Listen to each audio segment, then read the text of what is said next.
So yeah, some few words about Mozoo. Mozoo is a 100-person company based in 4 continents, and we help game developers optimize their revenues on mobile. And today I'm going to really go over some tips in order to help you guys, if you're game developers, to make more money from your apps and your games. But before I start, I was interested in asking you guys in the audience, how many of you are game developers? Oh, there are a lot. Okay, how many of the game developers that just raised their hands are using advertising for monetization? Okay. How many of those guys generate a significant revenue on ad revenues from their games? Like, consider that it's a strategic revenue stream for them. Okay, great. So my talk is going to be really for both experienced developers and also for beginners. And I'm going to try to give you some tips to make more money. If you have questions, I encourage you afterwards to ask me that. So the first thing I'm going to speak about is go over some facts about the demand side of the business. So demand side, I don't know if you guys are familiar with this word, but basically it represents all of the campaigns on the market that are available on the market for you guys. If you are on the supply side, because you guys have traffic, and then there are the advertisers who are willing to display campaigns on your games. So the demand landscape is crazy. There are like tons of ad networks who contact you every day, I'm sure, if you have a lot of traffic. There are like DSPs, ad exchanges, a new ad network every day. So like the number of actors in this space is huge, and sometimes it's hard to know which ones are good, which ones are bad, which ones you should test, which ones you shouldn't test. So that's the first fact about the demand landscape. The second fact is that, if you guys have games, you're probably going to have a lot of gaming demand, so CPI demand. So CPI, it means that you're going to be paid when your users install the advertised apps. Okay? If you're looking only for CPM demand, you'll have a low fill rate. It means that the number of campaigns you'll get will be limited. So that's the second fact. Third fact is that, well, okay, you don't have that many CPM campaigns and branding campaigns for games, but usually they pay more than the CPI campaigns. Third fact. Number 4 fact is that a typical Android game or a typical iOS game has between 2 and 3 ad SDKs within the app. Okay? So that drives me to my first tip, which is basically, no matter what you do, what you want is put in competition everyone. You don't want to put in competition only 2 or 3 guys. You want to put in competition all of the guys, because at the end, you don't really care whether it's going to be CPM, CPI, CPC. You just want the highest paying ad, no matter what. So that's my first tip, really. That's an important one. Then my second point is about optimization. I talk to a lot of game developers across the globe, and it depends. Like, some are quite mature in monetization, some are less mature, but a lot of them, they realize that they need to put in competition some networks, and what they do is that they do what's called classic waterfall. So basically, you have ad network 1, ad network 2, ad network 3, ad network 4. What they do is that basically one day they see that maybe ad network 1 has a higher CPM than ad network 2. So what they do is that, well, they display the one that seems to bring the higher CPM first, then they switch to the second one, then switch to the third one, and then the fourth one. That's an approach that is okay-ish, but I think it has a lot of drawbacks. So basically here, you don't have real competition against all of these guys, all of demand sources, because basically you give all of your first impressions, which are the highest quality impression, to the first network. Then when these guys don't want the impression anymore, the second one is going to get the impression.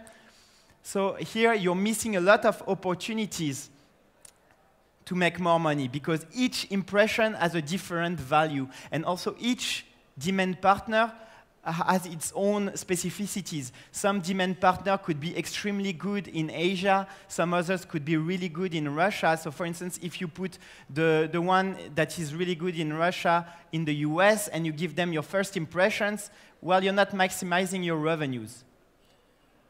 So basically, that's my second tip, which is you need to optimize on an ad request level. Ad request, obviously, each time you want to show an ad, which is going to lead to an impression, you want to put in competition everyone, but vary on an ad request level. This way, you're sure that you maximize your revenues for each single impression. That's my second tip. Then, I don't know if you guys are familiar with the second price auction. Okay, maybe not, maybe yes. Basically, a lot of actors like AdMob, MoPub, a lot of guys, they follow what's called the second price auction principle. So let's say you are a game developer, you have a user in the US that is about to see an interstitial ad. You're going to send an ad request to AdMob or to MoPub or to the demand partner. And what's going to happen on AdMob side or MoPub side? What's going to happen is that they're going to run an auction among all of their advertisers for your ad request. So maybe, let's say, advertiser A will be interested in bidding maybe $16 CPM. Advertiser B is willing to pay $2 for your ad request, CPM. What you're going to get is $2.01. You're going to get 1 cent on top of the second highest bid. That's what AdMob is following, what MoPub is following, and a lot of other actors. That's the second price auction. So tomorrow, if you connect to AdMob, you start earning revenues. Here is what's going to happen on AdMob side. Okay, you can say it's good, but there was a guy who was willing to pay $16. It kind of sucks that I'm earning at the end $2.01.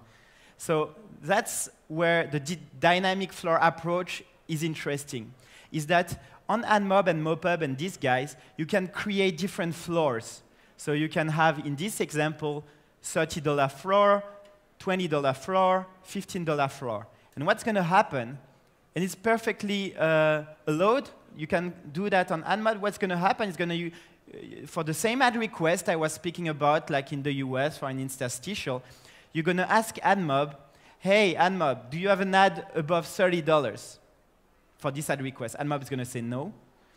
You call them again. Do you have an ad above $20 for the same ad request? Speaking of the same one, AdMob says no. Then you call them again. Do you have an ad above $15? AdMob says yes. And in the end, for the exact same ad request, you earn $15.01. So this is a simple trick that allows you to, sometimes I've spoken to developers who are not doing that from one day to another. They double their revenues on AdMob. So that's an important thing to keep in mind. Use a dynamic floor approach. You need to be clever about that because AdMob recently limited the number of calls for a same ad request to 3, which means you need to choose carefully the right floors for your ad requests. Okay, so that's tip 3. Use a dynamic floor approach. So you guys are probably already working with networks. There are a lot of networks, obviously, and a lot that you don't know and you try, and maybe it's going to work, maybe it's not going to work.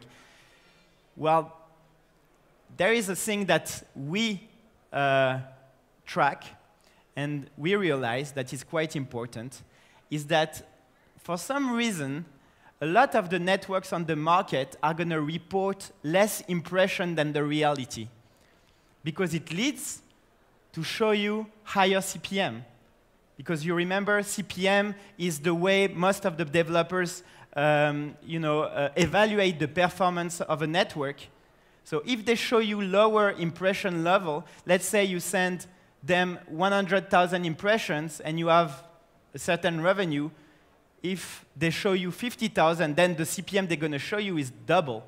And since most of the developers are going to do a classic waterfall, they're going to think, oh, I'm going to put this network first because they have the highest CPM on the market. But the truth is that they show you a number of impressions that is not the reality.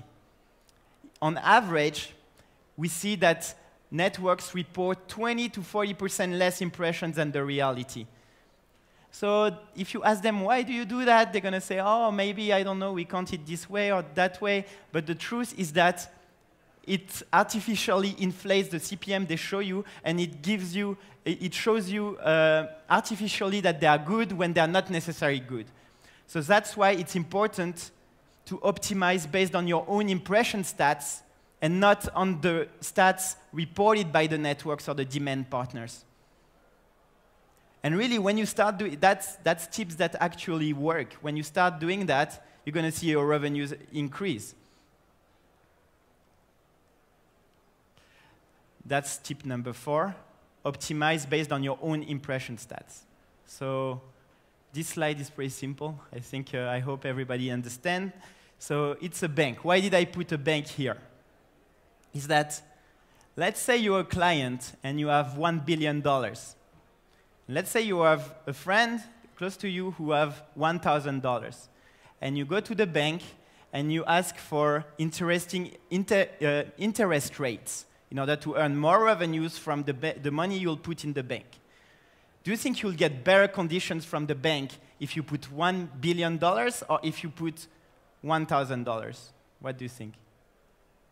You think the same? You'll probably get better conditions if you put $1 billion, right?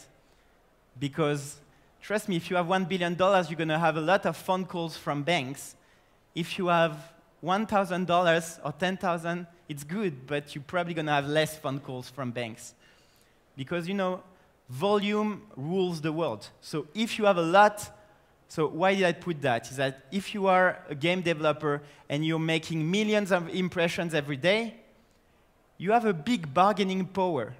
So you can actually negotiate much better conditions with the demand partners. And I think it's important to keep that in mind. The more volume you make, you know, the more bargaining power you have, so you can negotiate rev share deals. And I think it's good to use that. So my tip number 5, it's negotiate better conditions with the demand partners. So that's actually, a lot of the demand partners will tell you, oh no, we have these standard conditions and so on. Well, if they have visibility on your volume and that your volume are really big, well, trust me, they can do something. Because they want your volume the same way the bank wants your money. So I made it pretty quick because, well, I have 5 minutes, so 5 minutes to you know, summarize again my tips. The first tip is put in competition all the demand sources. Don't stick to 1, 2, or 3. Don't stick to CPM, CPC, or CPI. Put everyone in competition. Now, tip number 2 is optimize on an ad request level. Forget the waterfall, the traditional waterfall. 3 is use a dynamic floor optimization. Don't, you know, rely only on the second price auction. Tip number 4 is optimize based on your own impression stats and not on the stats that are reported by the networks or the demand sources. And tip number 5 is negotiate rev share conditions with the demand partners. And the more volume you'll have, the better leverage you'll have to negotiate those conditions. So that's it. Thank you.